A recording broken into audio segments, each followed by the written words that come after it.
President Trump has been backed into a corner on Russia policy, facing only bad options, pressed by President Vladimir Putin on one side and, from the other, by assertive U.S. lawmakers who don't trust Trump to stand up to the autocrat. A near-unanimous Congress last week sent to the White House a sanctions bill that clamps down on Russia, along with Iran and North Korea, and ties Trump's hands from offering Putin relief from existing sanctions. Putin has retaliated by demanding the United States slash its diplomatic presence by about two-thirds, or 755 people. Trump is caught in the middle. At home, he's under pressure to sign the sanctions bill into law, and aides say he will, if only because Congress could easily override a veto. Signing the bill, however, could sink his effort to improve relations with Russia, and bonded with Putin, he clearly is uncomfortable, said Alexander Vershbow, a U.S. ambassador to Russia from 2001 through 2005. Here and on the world stage, Trump runs the risk of looking weak if he doesn't react boldly to Russia's Cold War-style expulsion of so many U.S. embassy personnel. Yet over the last few days, Trump has been silent against a hostile act that in any prior administration would have provoked a presidential response. The president does look a little weak, certainly vis-a-vis the Congress, but at the same time there's also the psychological unwillingness to speak out against Putin, said Vershbow, now a fellow at the Atlantic Council. It's always been inexplicable. It's become even more inexplicable. Instead, Trump has left it to Vice President Mike Pence, who is traveling abroad, to fire back against the Kremlin. Very soon, President Trump will sign legislation to strengthen and codify the United States sanctions against Russia, Pence said in a speech Tuesday in Tbilisi, Georgia, during a swing through former Soviet republics bordering Russia's western border. Pence condemned Russia's 10-year-long occupation of South Ossetia, an area that makes up about only a fifth of Georgian territory, pointing out that Russian tanks sit on the border of the occupied lands about 40 miles from Tbilisi, where he spoke. We stand here today in the gap, on a front line of freedom, a front line compromised by Russian aggression nearly a decade ago, Pence said. The United States prefers a constructive relationship with Russia, Pence said. But the President and our Congress are unified in our message to Russia: a better relationship. The lifting of sanctions will require Russia to reverse the actions that caused the sanctions to be imposed in the first place. And not before. Those actions included Russia's annexation of Crimea, formerly part of Ukraine, and its support of pro-Russian separatists fighting in Ukraine's east.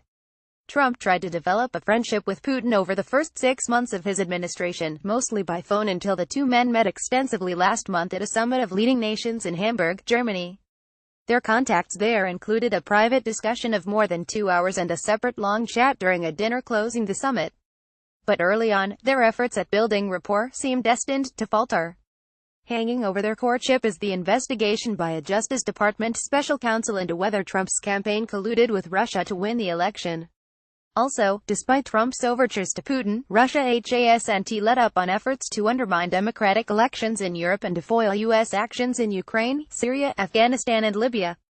The sanctions bill that cleared Congress last week, over administration objections, is being reviewed by West Wing lawyers. Sarah Huckabee Sanders told reporters Tuesday to explain why Trump hasn't signed it yet. There is nothing holding him back. There is a review process, a legal process they are going through, and he will sign the bill and we will let you guys know, Sanders said. Only last month Trump was openly celebrating his new ties to Putin. Speaking to reporters on Air Force One en route to Paris in mid-July, the president said he would be open to inviting the Russian president to the White House at some point. If you don't have dialogue, you have to be fools, Trump said. It would be the easiest thing for me to say. I will never speak to him, and everybody would love me. But I have to do what's right, he said. Even as Trump has celebrated his outreach to Putin, he has argued that, as a candidate and now president, his proposed policies, to boost military spending and increase energy production more than Hillary Clinton would, should make him less popular with Moscow than his Democratic rival. The sanctions bill, if he signs it, would codify the punishments President Obama placed on Russia in December for meddling in the 2016 election, and also impose significant restrictions on his stewardship of foreign policy. It would prevent Trump, or any other president, from lifting those sanctions without going back to Congress for approval. The measure also would add restrictions affecting Russia's energy sector and its intelligence and defense operations, making it harder for Moscow to export weapons. Lawmakers initially wrote the sanctions legislation to restrict efforts by Iran and North Korea to develop nuclear-armed missiles. They subsequently included Russia out of bipartisan concern that Trump might ease existing sanctions on Russia to curry favor with Putin.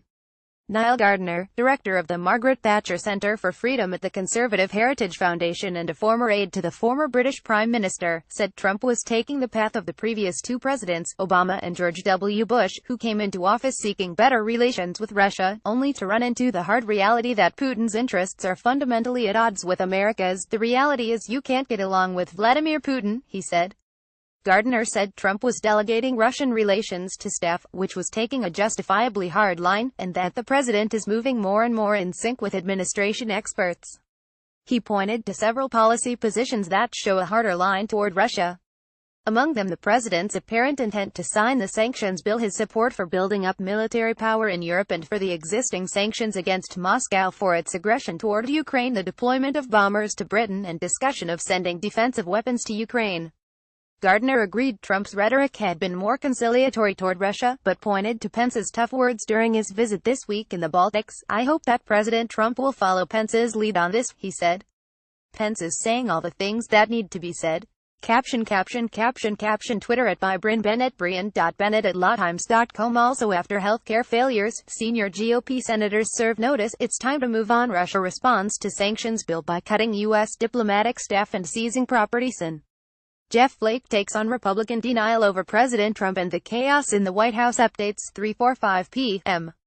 The article was updated to include additional interviews and analysis. The article was originally published at 11:05 a.m.